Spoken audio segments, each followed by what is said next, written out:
So good evening all of you. A quick recap of chapter 11 that we started yesterday, and in this recap primarily we saw that chapter 11 starts as appointment and qualification of directors, and qualification is the first time it has been introduced in the Companies Act. Previously it has been always disqualification, which we do have disqualifications now also, but first time we have qualifications also, which has been prescribed especially for independent directors in Rule 5.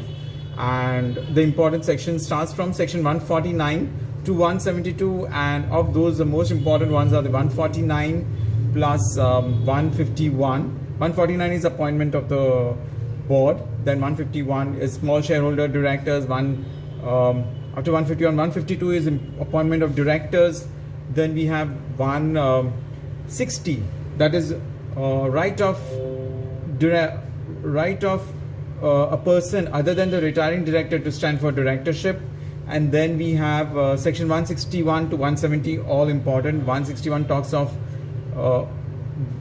additional alternate nominee and casual vacancy directorship. Then we have 162, that is appointment of directors individually. 163, proportionate directorship. 164 is disqualification of directors. 165, number of directorships. 166, duties of directors. 167, vacation of directors, vacation of office of directors. 168 is resignation. 169 is removal, and the last one, 170, is register of directors and KMP and their shareholding. So that's what we saw. And then we started with section 149, and we saw the definition of directors. It's defined under section 2 clause 34, which is 10 steps ahead of the company secretary, who is defined under 2 clause 24, and managing director is 2 clause 54, and the board collectively, the directors collectively are known as board of directors. They are 2 clause 10. So that's what we did yesterday amongst these sections. And then we start with section 149, which prescribes that only individuals, human beings, natural human beings can be directors on the board. So no artificial person or no robots with any artificial intelligence can be considered, at least right now as per the Indian Companies Act. Only natural human beings can be directors, and of them the minimum number of directors are, in case of public, they are 3. In case of private company, minimum 2 directors are required, and in case of OPC, minimum 1 director is required. And the maximum number of directors required are 15 in all cases. So in all cases you come across that 15 directors are required. Now that's maximum number. If you want to increase the maximum limit, then you have to take shareholders approval. Pass 1 sec. You have to take shareholders approval. Special resolution is required to be passed to increase the limit beyond 15 directors in your board. And plus we have, now that's all as per the Companies Act, the minimum number of directors, 321. We have minimum number of directors as per SEBI LODR regulations of amendment regulations of 2018, where effective 1st April 19, top 1000 listed companies needs to have 6 directors minimum. Yes, minimum. And effective 1st April 2020, minimum number of directors required are 6 in case of those companies which are top 2000 listed companies. Now this is based on the market cap of the companies, and we should have at least 1 director who is resident in India for at least 182 days. In case of newly incorporated company, the days are calculated proportionately, and we should have the listed companies primarily should have minimum 1/3 of their total strength as independent directors. So if the minimum directors required are 6, so it means at least 2 directors should be independent directors. So minimum strength required is 1/3, and the fractions are always rounded off as 1. So whatever be the fraction, it's 0.33, 0.5 and above, it's all rounded off as 1. And then we saw the concept of independent directors, where it has been defined under section 149 subsection 6. So 149 subsection 6 defines independent director, and yesterday we saw that it's primarily defined under 6 clauses, that is 149 subsection 6 1, that is A, B, C, D, E, F, and of that it has clearly said that managing director, whole-time director, nominee director cannot be independent directors, because managing director, primarily managing and whole-time directors are the full-time directors of the company, then full-time employment of the company.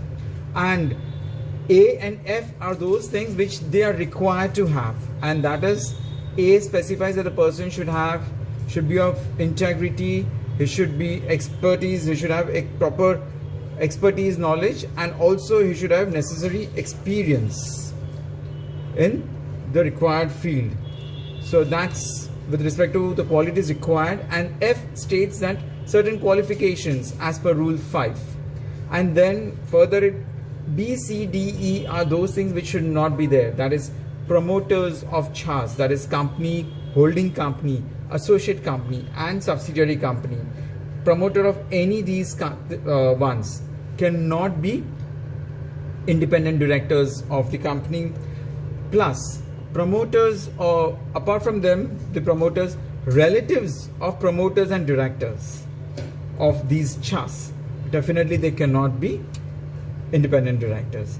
Then the person should not have any pecuniary relationship, and that is reflected from any they are having any transaction which should not be more than 10% of his total income from CHAS or promoter or director during 2 immediately preceding years or during the current year. And independent directors' relatives should not be holding any interest or securities in CHAS during the current year during the current year or preceding 2 financial years.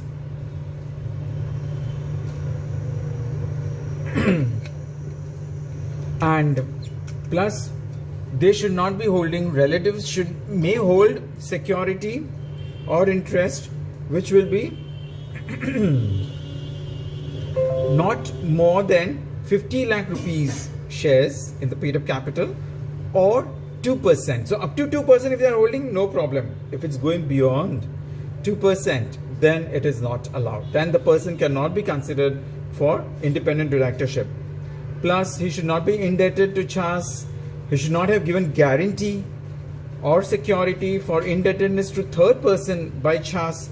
This CHAS is nothing but company, holding company, associate company and the subsidiary company, or has any other pecuniary transactions or relation with CHAS which amounts to 2% or more of gross turnover or total income.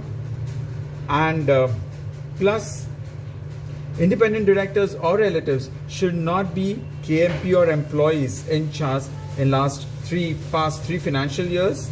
Plus they should not be employee or proprietor or partner in last 3 years in any audit firm. It can be statutory auditors, cost auditor, or it can be a secretarial auditor.